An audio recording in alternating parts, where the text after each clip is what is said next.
Welcome to my channel. இன்றைக்கி அனிஷா சமையலறையில் ஒரு ஹேர் ஆயில் தான் பார்க்க போகிறோம். இந்த ஹேர் ஆயில் வந்து முடி கொட்டாது, கருமையாக நல்லா பொலன்னு வளர்கிறதுக்கோசரம் இந்த ஆயில் நம்ம காய்ச்ச போகிறோம். அதுக்கு தேவையான பொருள் என்னன்னு பார்த்துக்கலாம்.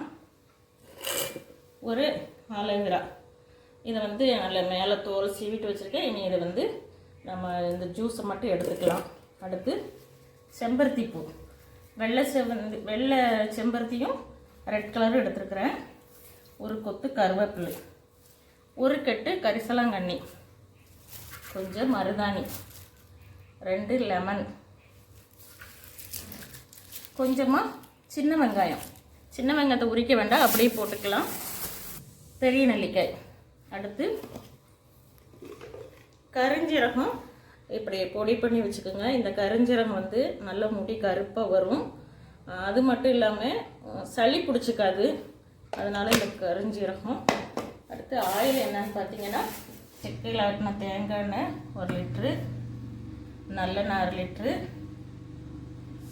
கடுகெண்ணெய் 200 மில்லி, வேப்ப எண்ணெய் 100 மில்லி, அப்புறம் ஆலிவ் ஆயில் இது ஒரு 1/4 லிட்ரு, விளக்கெண்ணெய் நான் 1/2 லிட்ரு வாங்கியிருக்கேன்.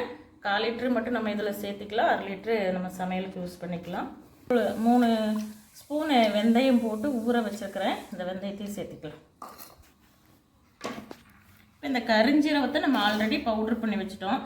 இதை எல்லாத்தையும் மிக்சி ஜாரில் போட்டு ஒன்றும் பாதியமாக நான் அரைச்சிட்டு வந்துடுறேன். இது எல்லாத்தையும் நம்ம ஒன்றும் பாதியமாக இந்த அளவுக்கு அரைச்சிட்டு வந்தாச்சு. அப்புறம் இந்த எண்ணெய் காய்ச்சறதுக்கு அடுப்பு பற்ற வச்சு ஒரு இரும்பு சட்டி, ஒரு இரும்பு கடாயை வச்சுருக்குறோம். இரும்பு கடாயில் தான் இந்த ஆயிலை காய்ச்சணும். அடுப்பு பற்ற வச்சுக்கோ. அடுப்பு சிம்மில் வச்சுக்கோங்க. இப்போ இந்த கரிஞ்சீரக பொடியை போட்டுடலாம். இந்த அரைச்ச பேஸ்ட்டு இந்த சட்டியில் போட்டுக்கலாம். தண்ணி ஊற்றிடாதீங்க. மிக்சி ஜாரில் நல்லா சுத்தமாக எடுத்து போட்டுருங்க, தண்ணியெலாம் ஊற்றக்கூடாது.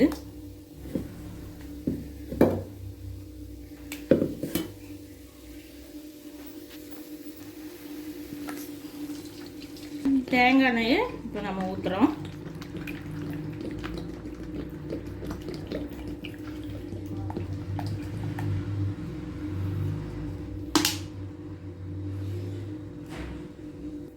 நல்லெண்ணெய் ஊற்றிக்கலாம். நல்லெண்ணெய் எல்லாம் ஊற்றணும்னு அவசியம் இல்லை, ஒரு 3/4 வாசி கூட ஊற்றிக்கலாம். எல்லாம் ஊற்றுனாலும் ஊற்றிக்கங்க.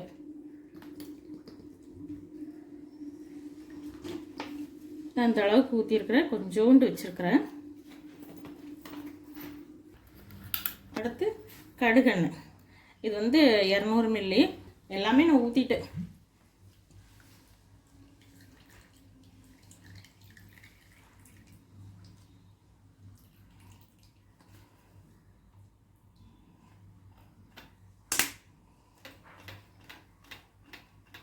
அடுத்து வேப்பெண்ணெய். வேப்பெண்ணெய் எதுக்குன்னா தலையில் பொட்டுக்கு வராது, இருந்தாலும் போயிடும். நான் வந்து இந்த பாட்டிலில் வாங்கி ஆல்ரெடி பழசு ஒரு இதில் ஒரு அரைவாசி இருந்துச்சு, இதில் ஒரு அரைவாசி ஊற்றிருக்கேன். ஒரு பாட்டில் ஊற்றிருக்கிறேன்.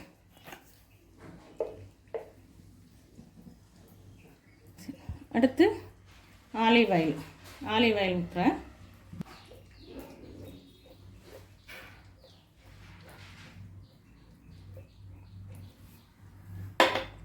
விளக்கெண்ணெய் வந்து நான் 1/2 லிட்டர் வாங்கியிருக்கிறேன். நீங்கள் ஒரு 200 போல் ஊற்றிக்குங்க.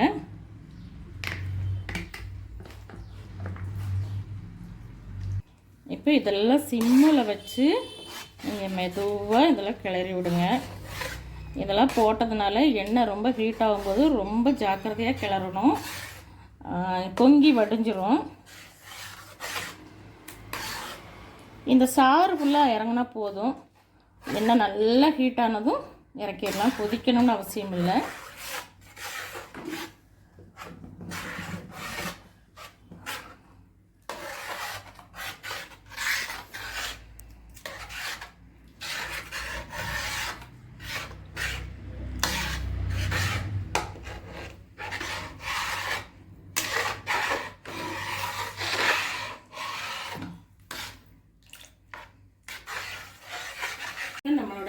ஹேர் ஆயில் கொதிச்சிட்டு இருக்குது. அப்படியே கொதிக்கிட்டு அடுத்து சிம்மில் வச்சுக்கோங்க. நீங்கள் காய்ச்சும் போது ரொம்ப பத்திரமா நீங்கள் என்னை ஃபாலோ பண்ணிங்கன்னா ரொம்ப பத்திரமா ஃபாலோ பண்ணுங்கள். கொஞ்சம் விட்டால் அப்படியே பொங்கி வடிஞ்சிரும். ரொம்ப கேர்ஃபுல்லாக காய்ச்சறதுல தான் இருக்குது. இன்னும் நம்ம ஆயில் ரெடி ஆகலை, ஆகட்டும். ரெடியானது காட்டுறேன். நம்மளோட ஆயில் இப்போ 3/4 பாதம் வந்துருச்சு. இன்னும் கொஞ்சம் 3/4 10 நிமிஷம் கொடுத்தா ஆயில் ரெடி ஆயிடுச்சு.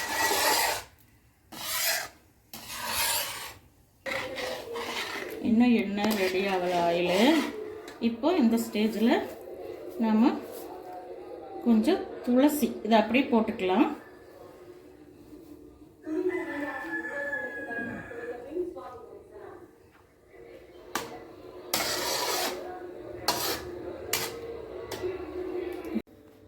பாருங்கள், நம்ம ஆயில் ரெடி ஆயிடுச்சு. கலர் எப்படி இருக்குது பார்த்தீங்களா? க்ரீன் கலரில் இருக்குது. ஆயிலை நம்ம அப்படியே இறக்கி ஒரு ஓரமாக வச்சுருவோம். ஆறுனதுக்கப்புறம் நான் வடிகட்டிட்டு காட்டுறேன். நம்மளோட ஹேர் ஆயில் வந்து நான் நல்லா ஆற வச்சு வடிகட்டி எடுத்து வச்சுருக்கிறேன். இந்த ஹேர் ஆயில் வந்து தலைமுடி நல்லா கருகருன்னு இருக்கிறதுக்கு, முடி கொட்டாமல் இருக்கிறதுக்கு, அது மட்டும் இல்லை இளநரை இருந்தாலும் மறைஞ்சிடும். இல்லை கொஞ்சம் வயசானவங்களுக்கு முடி நிறைச்சிருந்தாலும் இந்த ஹேர் ஆயிலை போட்டுக்கிட்டே இருந்தோம்னா முடி வந்து கருப்பாயிரும். தொடர்ந்து போட்டுக்கிட்டே இருக்கணும், கருப்பாயிரும். அது மட்டும் இல்லை தலைவலி, அந்த புரணி வலி, இந்த பிரச்சனையெல்லாம் வராது. இந்த ஆயில் தலைக்கு ரெகுலராக நீங்கள் யூஸ் பண்ணும்போது நீங்களும் உங்கள் வீட்டில் செஞ்சு யூஸ் பண்ணி பாருங்கள். இந்த ஹேர் ஆயில் வந்து நான் 3 லிட்டருக்கு மேலேயே தான் நான் போட்டிருப்பேன். ஆனால் நமக்கு ஒரு 1.5 லிட்டர் தான் வந்திருக்குது. காரணம் என்னென்னா இதை அப்படி தான் பண்ணணும். எல்லா மூலிகையும் நம்ம போட்டிருக்கோம் இதில். அந்த மூலிகை சாறு ஃபுல்லாக இந்த எண்ணெயில் இறங்கணுன்னா நாம் கொஞ்சம் கொதிக்க வச்சு தான் ஆகணும். அதனால் அந்த ஆயில் வந்து வற்றி போகத்தான் செய்யும். அது நல்லது தான் நமக்கு. நீங்களும் இந்த ஆயிலை யூஸ் பண்ணுங்கள். இந்த ஆயில் வந்து நான் சேல்ஸ் பண்ணுறேன். உங்களுக்கு வேணும்னா வாட்ஸ்அப் நம்பருக்கு மெசேஜ் பண்ணுங்கள், அவைலபிள் இருக்குது. இந்த வீடியோ பிடிச்சிருந்தா ஷேர் பண்ணுங்கள், லைக் பண்ணுங்கள், சப்ஸ்கிரைப் பண்ணுங்கள். கூடவே பெல் ஐக்கனை கிளிக் பண்ணுங்கள். தேங்க்யூ.